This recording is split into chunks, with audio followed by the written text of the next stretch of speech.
Hello friends, welcome to optimistic studies. Optimistic studies में आप सभी का स्वागत है। हमने स्टार्ट किया था इंग्लिश की क्लास, इंग्लिश ग्रामर हमने स्टार्ट किया था, जिसका आज हमारा डे 2 है। हमने स्टार्ट किया था टेंस से और टेंस हमने डे 1 में उसका पार्ट 1 देखा है। आज हमें पार्ट 2 देखना है। तो चलिए फिर हम आज की क्लास को स्टार्ट करेंगे। लेकिन क्लास को स्टार्ट करने से पहले यदि आप चैनल पे न्यू हैं तो चैनल को सब्सक्राइब कर लीजिए, साथ में बेल नोटिफिकेशन को ऑन रखिए, जिससे हम जो भी वीडियो डालें तो आप तक पहुंचती रहे।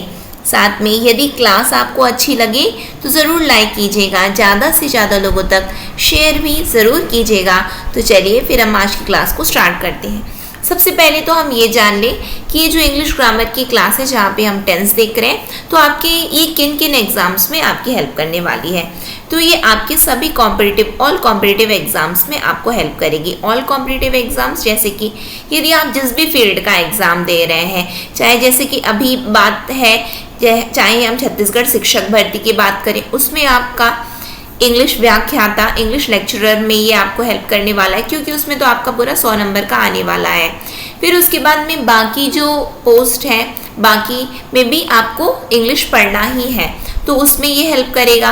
साथ में चाहे आप एसएससी के लिए पढ़ रहे हैं, चाहे आप बैंक के लिए पढ़ रहे हैं, चाहे आप यूपीएससी के लिए पढ़ रहे हैं, चाहे आप व्यापम, चाहे किसी भी स्टेट के व्यापम के लिए पढ़ रहे हैं, जैसे सीजी व्यापम हो गया, तो ये सभी एग्जाम्स में आपको हेल्प करने वाला है। तो जहाँ कहीं भी इंग्लिश एज अ सब्जेक्ट होता है तो ये क्लास आपके लिए बहुत ही हेल्प करने वाली। या फिर आप यदि स्पोकन सीख रहे हैं ना, कि हमें ना बोलना नहीं आता, तो उसमें भी आपको ये हेल्प करने वाला है। हर एक फील्ड में ये क्लास आपको हेल्प करेगी। ठीक है, तो फिर हम क्लास को स्टार्ट करते हैं, जहां हमें टेंस का पार्ट 2 देखना है। अब तक हमने क्या देखा? तो अब तक हमने स्टार्ट किया था प्रेजेंट टेंस से, हमने स्टार्ट किया था प्रेजेंट इंडेफिनिट टेंस हमने स्टार्ट किया था। ठीक है, सिंपल टेंस जिसको हम बोलते हैं प्रेजेंट सिंपल टेंस, जिसका मैंने आपको 3 फॉर्म बताया। 3 फॉर्म हमने कौन कौन सा देखा? तो मैंने सकारात्मक शब्द यानी कि असर्टिव बताया था, नेगेटिव बताया और इंटरोगेटिव मैंने आपको बताया था। असर्टिव में मैंने आपको क्या बताया था बताइए? तो असर्टिव में मैंने आपको केवल सिंपल, पहले तो हमने ये जाना कि किसी भी वाक्य को लिखने का एक तरीका होता है, और वो क्या है तरीका बताइए? तो वो तरीका होता है subject plus verb plus object होता है। लेकिन जब हम प्रेजेंट की बात करते हैं, और जब प्रेजेंट की बात आती है तो यानी कि वहाँ पे हम पहचानते कैसे हैं? जब प्रेजेंट है ये, तो प्रेजेंट को हम बोल देते हैं ता है, ती है, ते हैं, ती हूँ, ता हूँ। ये जो कि मैंने आपको बताया था, मैं खाता हूँ, मैं खाती हूँ, मैं नहाता हूँ, मैं नहाती हूँ, मैं जाता हूँ, तो ये हो गया। ठीक है, तो जहाँ पे मैंने आपको असर्टिव में क्या बताया? तो सब्जेक्ट प्लस वर्ब का फर्स्ट फॉर्म बताया था, और SES बताया और प्लस ऑब्जेक्ट, ये हमने देखा। नेगेटिव में मैंने क्या बोला? तो नेगेटिव में मैंने बोला कि ये जो आपका SES है ना, तो उसको आपको क्या करना है?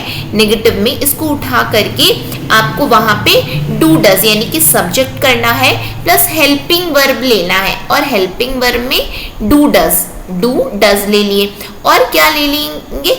नॉट ले लेंगे, और वर्ब का फर्स्ट फॉर्म प्लस ऑब्जेक्ट ले लेंगे। इंटरोगेटिव में मैंने आपको क्या बताया? तो इंटरोगेटिव में मैंने आपको बताया कि इसको उठा करके आप ऐसे करो, इसको आगे ला दो, और आगे आप लोग कैसे लाओगे? यानी कि हेल्पिंग वर्ब लिखोगे प्लस सब्जेक्ट लिखोगे प्लस वर्ब का फर्स्ट फॉर्म और ऑब्जेक्ट। तो हेल्पिंग वर्ब क्या है? तो डू डज, प्रेजेंट में क्या होता है? डू डज होता है। तो ये हो गया आपका हेल्पिंग वर्ब, और सब्जेक्ट वर्ब का फर्स्ट फॉर्म प्लस ऑब्जेक्ट। लेकिन साथ में मैंने आपको ये भी बताया था कि सिंगुलर सब्जेक्ट के साथ में, सिंगुलर सब्जेक्ट जब आपका होगा तब आपको डज यूज करना है, लेकिन जब कहीं भी आपका प्लूरल सब्जेक्ट हुआ तो आपको क्या करना है वहां पे? तो आपको डू का यूज करना है। बताया था क्या मैंने? हाँ बिल्कुल बताया था। और क्या मैंने आपको बताया था? तो मैंने आपको बताया था कि जो ही, शी, इट या फिर किसी का नाम है, नेम है, तो उसके साथ में आपको SES यूज करना है। और बाकी यदि हम बात करेंगे, आई हो गया हमारा, फिर उसके बाद यू हो गया, वी हो गया और दे हो गया, तो वहां पे आपको केवल वर्ब का फर्स्ट फॉर्म यूज करना है, और यहाँ पे वर्ब के फर्स्ट फॉर्म के साथ में S+ES यूज करना है। इतनी चीजें हमने कब देखी, तो इतनी चीजें हमने कल देखी थी, जो कि आज हमने रिवाइज कर ली। जैसे कि शी सिंग्स अ सॉन्ग, कल मैंने एग्जाम्पल से भी बताया आपको, शी सिंग्स अ सॉन्ग। अब यही बात आती है कि यदि हम आई लिखेंगे तो मैं ये बिल्कुल नहीं बोलूंगी आई सिंग अ सॉन्ग, मैं बोलूंगी आई के साथ में क्या होगा, केवल वर्ब का फर्स्ट फॉर्म लगने वाला, सिंग्स नहीं होने वाला है फिर वहां पे। क्लियर है? इतनी चीजें हमने कल देखी। ये किसकी बात मैं कर रही हूँ, तो प्रेजेंट इंडेफिनिट टेंस की मैं बात कर रही हूँ। आज हम क्या देखने जा रहे हैं, तो आज हम देखने जा रहे हैं पास्ट इंडेफिनिट टेंस। क्या देखने जा रहे हैं, पास्ट इंडेफिनिट, इंडेफिनिट या फिर हम क्या बोलते हैं, तो सिंपल बोलते हैं, पास्ट सिंपल टेंस। ठीक है, तो इसमें हम कैसे जाने, ये पास्ट की बात हो रही है। कल तो हमने जान लिया ता है, ती हूँ, ते हैं, ती हूँ, ता हूँ। जब हम मतलब कि सामान्यता इस तरीके का प्रयोग करते हैं, यानी कि वो तो प्रेजेंट हो गया। पास्ट को कैसे पता चलेगा, तो पास्ट के लिए पहचान होती है ता था, ता था, ती थी, मैं गाता था, मैं गाती थी, वे जाते थे, वे आती थी। ठीक, फिर उसके बाद आ हो गया और ई हो गया, ए हो गया। ये क्या होते, मैं सब कुछ आपको बताऊंगी क्या है ये। ठीक, तो आइए देखते हैं, समझते हैं कि क्या है। जैसा कि मैं आपको बोल रही हूं, मैंने भोजन किया, मैंने भोजन किया। ठीक है, मैंने भोजन किया। ये क्या है, आ है कि नहीं लास्ट में, हाँ बिल्कुल आ है। या में क्या है, या में आ जुड़ा हुआ है, तभी तो क्या बना या, यानी कि आ आया, आ किया, तो ये क्या है, आ। ठीक है, तो ये क्या है, ये पास्ट का हो गया। जैसे कि मैं आपको बोलूं कि आपने अंग्रेजी सीखी, आपने अंग्रेजी सीखी।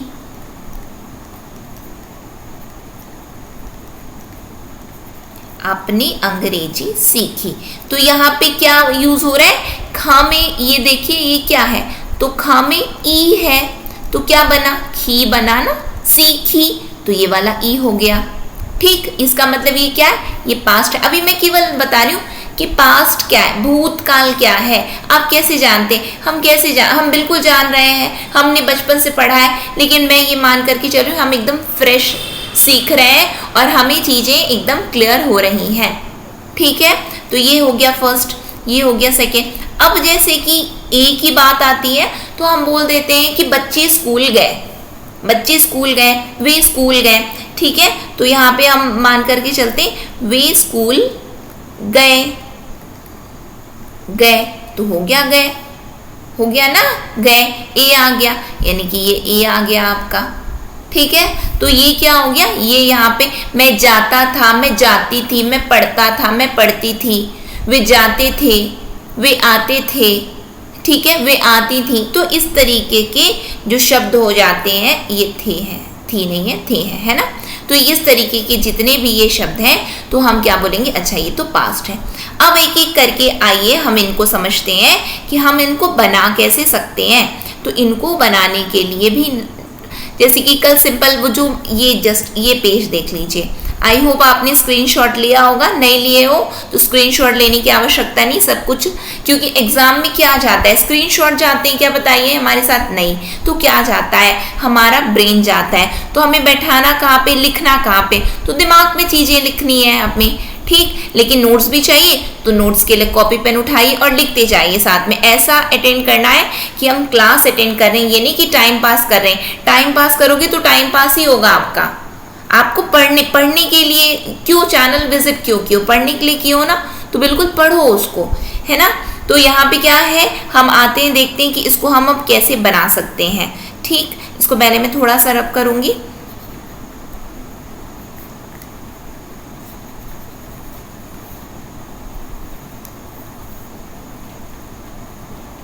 ये यहाँ पे हम बात करें तो इसको अब हम कैसे बना सकते हैं, जैसे कि इसकी इंग्लिश हम क्या बोलेंगे, आई एट फूड, आई एट फूड, मैंने भोजन किया, आई एट फूड। आपने अंग्रेजी सीखी, तो मैं क्या बोलूंगी, you learned English, you learned English. ठीक, फिर उसके बाद में वे स्कूल गए, तो यहाँ पे they went to school, they went to school. ठीक है, इतनी बातें क्लियर है। इसका क्या मतलब हुआ? इसका ये मतलब हुआ कि यहाँ पे एक बात हमें क्लियर हो रही है कि यहाँ पे सब्जेक्ट है, वर्ब का सेकंड फॉर्म है और ऑब्जेक्ट है, और वही तो हमारा असर्टिव बोलता है। असर्टिव का रूल हमारा, यानी कि सकारात्मक वाक्य का रूल, नियम क्या बोलता है हमारा? पास्ट सिंपल टेंस में असर्टिव जो सबसे पहले आता है तो वो क्या बोलता है? सब्जेक्ट, वर्ब का सेकंड फॉर्म और ऑब्जेक्ट। वर्ब का सेकंड फॉर्म कैसे हुआ? जैसे कि कल मैंने आपको बताया था, go went gone, go went और गॉन। तो ये क्या हुआ? फर्स्ट फॉर्म, ये सेकंड फॉर्म और ये थर्ड फॉर्म। तो वेंट सेकंड फॉर्म हुआ। ईट का क्या होता है बताइए? ईट, एट, इटन, ईट, एट, इटन, यानी कि सेकंड फॉर्म।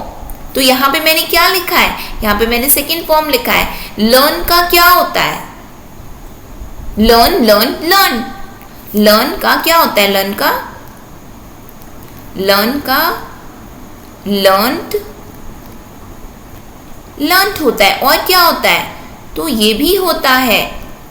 पढ़े हैं कि नहीं आप लोग? बिल्कुल पढ़े होंगे, मैं ऐसा मान रही हूँ। जैसे कि मैंने आपको बताया था कि ये चीजें हमें पढ़नी रहती हैं। First form, second form, third form, ये हमें पढ़ना रहता है। इसके लिए कोई बूटी नहीं है कि दे दीजिए तो हम याद कर लेंगे, नहीं, हमें याद करना पड़ेगा। First form, second form, third form, जो कि वर्ब के फॉर्म्स जो रहते हैं हमें याद करने पड़ते हैं, ये होता है। तो यानी कि सेकंड फॉर्म क्या है? लर्नड है। लर्नड भी होता है, बिल्कुल होता है, लेकिन ये भी होता है।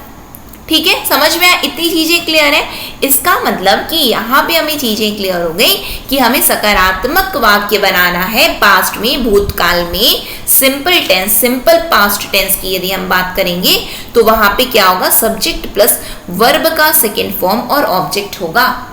यही चीज हमने जब हम प्रेजेंट में बात किए थे तो वर्ब की फर्स्ट फॉर्म के साथ में एस लगा था। कब? असर्टिव में, सकारात्मक पॉजिटिव वाक्यों में। लेकिन यहाँ पे कुछ भी नहीं जुड़ता है, यहाँ पे केवल और केवल सेकेंड फॉर्म को जोड़ दो और बात बन जाती है। ठीक है, समझ में आया? इतनी चीजें क्लियर हो रही हैं आप लोगों को।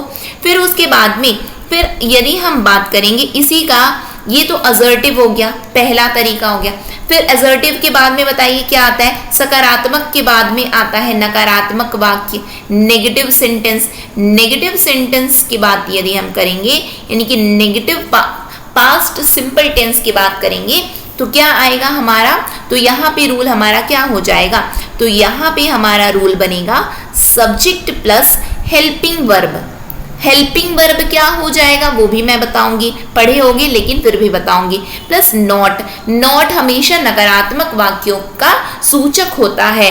और क्या लगेगा? वर्ब का कौन सा फॉर्म? तो वर्ब का फर्स्ट फॉर्म प्लस ऑब्जेक्ट। बोलोगी अरे पास्ट में हमने तो पढ़ा है कि वर्ब का ना सेकेंड फॉर्म लगता है। नहीं, ये याद रखो, ये जो मैंने आपको बोल दिया हेल्पिंग वर्ब, हेल्पिंग वर्ब क्या है? हेल्पिंग वर्ब है यहाँ पे डिड। हेल्पिंग वर्ब है डिड, ये आपका पास्ट का सूचक है कि, और ये क्या है? ये आपका मेन वर्ब रहेगा। ये हेल्पिंग वर्ब पास्ट को यानी कि भूतकाल का सूचक बनेगा और यहाँ पे वर्ब का फर्स्ट फॉर्म ही रहने वाला है। एग्जाम्पल से समझेंगे, कोई दिक्कत नहीं होगी। पहले में हमने देखा आई एट फूड, पहले में अभी हमने जस्ट क्या देखा? तो हमने देखा आई एट फूड, मैंने भोजन किया, आई एट फूड। ठीक, इसी को हमें नकारात्मक बना देना है तो हम इसमें इसको क्या लिख देंगे? आई हो गया, फिर डिड आता है, मैंने आपको बताया ना, I did not eat food, I did not eat food, मैंने भोजन नहीं किया, मैंने भोजन नहीं किया। यहाँ पे मैंने क्या कहा? मैंने भोजन किया। यहाँ पे मैं क्या बोल रही हूँ? मैंने भोजन नहीं किया। पास्ट है ना, भूत है, लेकिन यहाँ पे देखिए क्या है? ईट। ईट नहीं जोड़ना है, ईट जोड़ोगे तो गलत हो जाएगा, सेकेंड फॉर्म जोड़ दोगे और डिड भी लिखोगे। बच्चे गलती करते हैं यहाँ पे, आपको नहीं करना है। आप पढ़ रहे हो, सीख रहे हो, सीखो ये चीजों को। ठीक है, क्या होगा, जब आपने एक बार एक पास्ट कर दी हो, यहाँ पे आपको फर्स्ट फॉर्म जोड़ना है, वर्ब का फर्स्ट फॉर्म। एक और एग्जांपल से समझ लेते हैं हमने ये देखा यू लर्न इंग्लिश। मैं यहाँ पे आपको बोल रही हूँ कि आपने अंग्रेजी सीखी, आपने अंग्रेजी सीखी, मैं आपको बता रही हूँ आपने अंग्रेजी सीखी, यू लर्न इंग्लिश, आपने अंग्रेजी सीखी। अब हमें बोलना है कि इसको नकारात्मक बना दीजिए, यू डिड नॉट क्या लिखेंगे, learn English, you did not learn English, आपने अंग्रेजी नहीं सीखी। यहां पे मैंने कहा आपने अंग्रेजी सीखी, यहां पे मैं आपको बोल रही हूं आपने अंग्रेजी नहीं सीखी, you did not learn English. समझ रहे हो, जहां पे हाईलाइट कर रही हूं बिल्कुल ध्यान में दो, ये लर्न होगा, आपको वहां पे सेकेंड फॉर्म नहीं लेना है। जब नकारात्मक बनाइए तो वर्ब का फर्स्ट फॉर्म, केवल और केवल सकारात्मक शब्दों में, पास्ट के सकारात्मक शब्दों में, असर्टिव में वर्ब का सेकेंड फॉर्म जोड़ना है, बाकी कहीं पे नहीं जुड़ता है वर्ब का सेकेंड फॉर्म, किसी भी टेंस में नहीं जुड़ेगा, फिर केवल और केवल सकारात्मक वाक्यों में जुड़ेगा। ठीक है, फिर उसके बाद में यदि हम इंटरोगेटिव थर्ड फॉर्म यदि हम आ जाए, इंटरोगेटिव प्रश्नवाचक बनाओगे तो क्या हो जाएगा, आइए देखते हैं, उसे भी हम समझ लेते हैं कि प्रश्नवाचक कैसे बनते हैं। इंटरोगेटिव की यदि हम बात करेंगे प्रश्नवाचक, तो प्रश्नवाचक को आप लोग कैसे बनाएंगे, तो प्रश्नवाचक के लिए आपको क्या करना है, प्रश्नवाचक के लिए आपको हेल्पिंग वर्ब को आगे ला देना है। क्या करना है, हेल्पिंग वर्ब को आगे ला दीजिए और सब्जेक्ट प्लस वर्ब का फर्स्ट फॉर्म और ऑब्जेक्ट, हेल्पिंग वर्ब को आगे लाना है। यानी कि यहाँ पे हम क्या बोल रहे हैं, डिड बोल दिए और वो सब कुछ एज इट इज उतार दीजिए। I did not eat food, I did, यानी कि यदि इसकी बात करें, आई एट फूड, मैंने भोजन किया, मैंने भोजन किया। अब यहाँ पे हम बात करेंगे कि यहाँ पे क्या होगा, डिड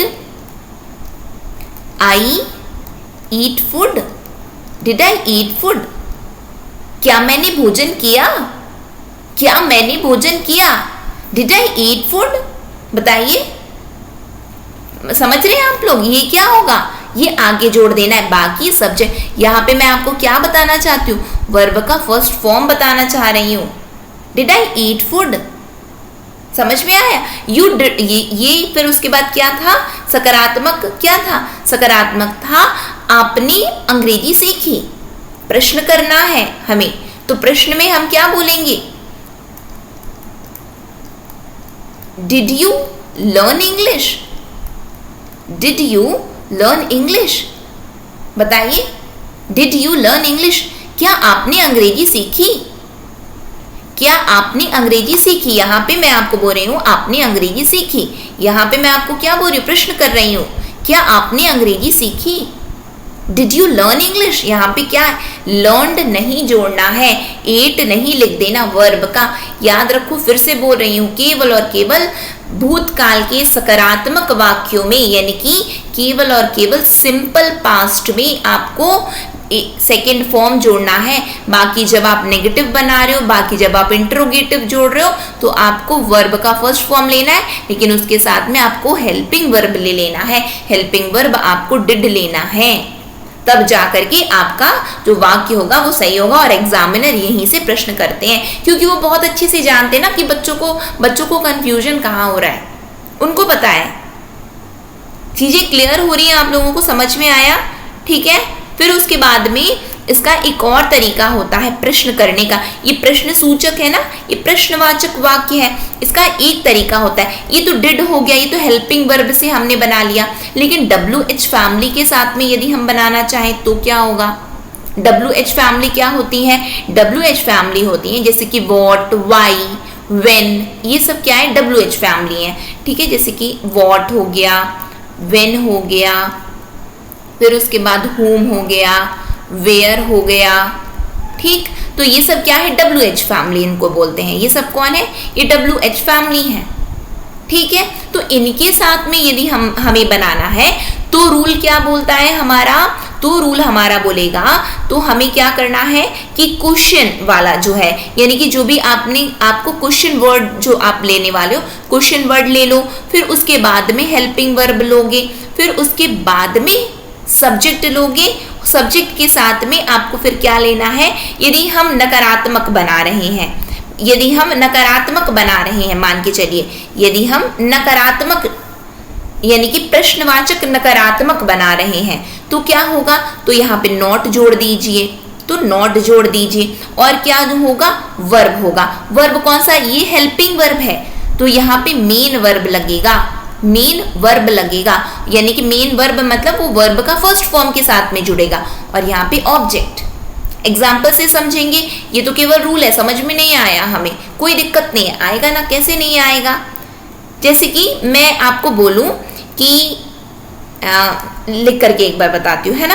जैसे कि मैं यहाँ पे वाई, जैसे कि वाई लिख दिए हम, फिर उसके बाद हेल्पिंग वर्ड डिड जोड़ देते हैं, फिर उसके बाद आई हो गया सब्जेक्ट, फिर उसके बाद में टीच इंग्लिश।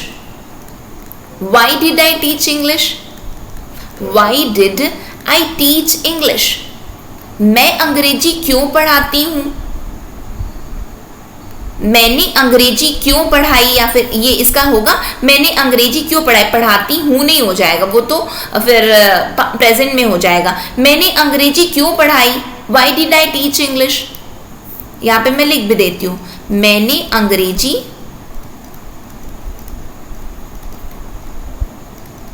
क्यों पढ़ाई, जिससे बच्चों को समझ में आ जाए। मैंने अंग्रेजी क्यों पढ़ाई, why did I teach English. अब इसका नकारात्मक यदि हम बोले कि मैंने अंग्रेजी क्यों नहीं पढ़ाई, मैंने अंग्रेजी क्यों नहीं पढ़ाई। अब ये चीजें आपके एग्जाम में आएंगी, है ना, ट्रांसलेट करने के लिए, इसीलिए मैं आपको समझा करके बता रही हूँ। ट्रांसलेशन आता है एग्जाम में, ट्रांसलेशन बनना चाहिए, हिंदी से इंग्लिश और इंग्लिश से हिंदी। टेंस गलत होगा तो ट्रांसलेशन गलत, नंबर कटे, इसीलिए एक एक करके बता रही हूँ। ता ती तू ये सब भी बताई हूँ कहाँ पे क्या है, तो पूरा आप मान करके चलो, आपको पूरा इंग्लिश का निचोड़ दे रही हूँ कि मतलब कि क्या है, पूरा एसेंस क्या होता है इंग्लिश का। स्पोकन की बात करें चाहे आप एग्जाम क्रैक करने की बात करें, पूरा किस तरीके से। यहाँ पे मैं आपको क्या बोल रही हूँ, मैंने अंग्रेजी क्यों पढ़ाई, why did I teach English. अब मैं आपको बोल रही हूँ मैंने अंग्रेजी क्यों नहीं पढ़ाई, तो इसको मैं क्या लिखूंगी कि why did I not teach English,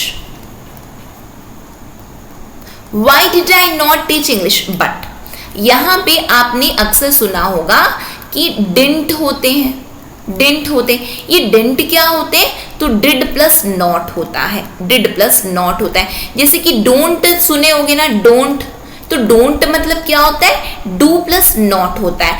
ये कनेक्शन वर्ड्स कहलाते हैं, क्या है, ये कनेक्शन होते हैं, ठीक है। जब ये कनेक्शन होते हैं, जब हम इनको कनेक्ट कर देते हैं, यानी कि डिड को नॉट के साथ में कनेक्ट करना है, तो रूल क्या आपको लिखना कैसे होता है, वाई डिडंट, यानी कि ये उठ के यहाँ चिपक जाएगा, ये इससे चिपक गया और ये यहाँ खसक गया, यानी कि I teach English. Y didn't I teach English, मैंने अंग्रेजी क्यों नहीं पढ़ाई, Y didn't I teach English. यानी कि यहाँ पे रूल आपका क्या बोलेगा, ये आप देख रहे हो, ये नॉट यहाँ पे आया, यानी कि जब आपको इससे चिपका देना है तो आपका ये रूल बोलता है कि हेल्पिंग वर्ब के साथ में नॉट जोड़ देना और सब्जेक्ट प्लस वर्ब यानी कि फर्स्ट फॉर्म, है ना, प्लस ऑब्जेक्ट।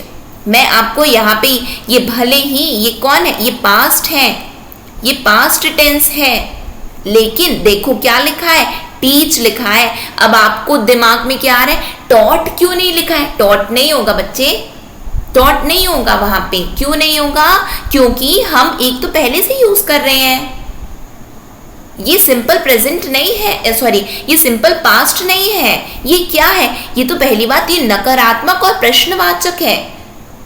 और केवल वर्ब का सेकेंड फॉर्म कहाँ यूज होता है, तो वर्ब का सेकेंड फॉर्म केवल और केवल सिंपल पास्ट में होता है। बाकी चाहे आप नकारात्मक, चाहे आप प्रश्नवाचक की बात करोगे, चाहे आप नेगेटिव सेंटेंस की बात करो, चाहे आप इंटरोगेटिव की बात करो, वहां पे आपको नहीं यूज करना है, आपको वर्ब का फर्स्ट फॉर्म ही यूज करना है।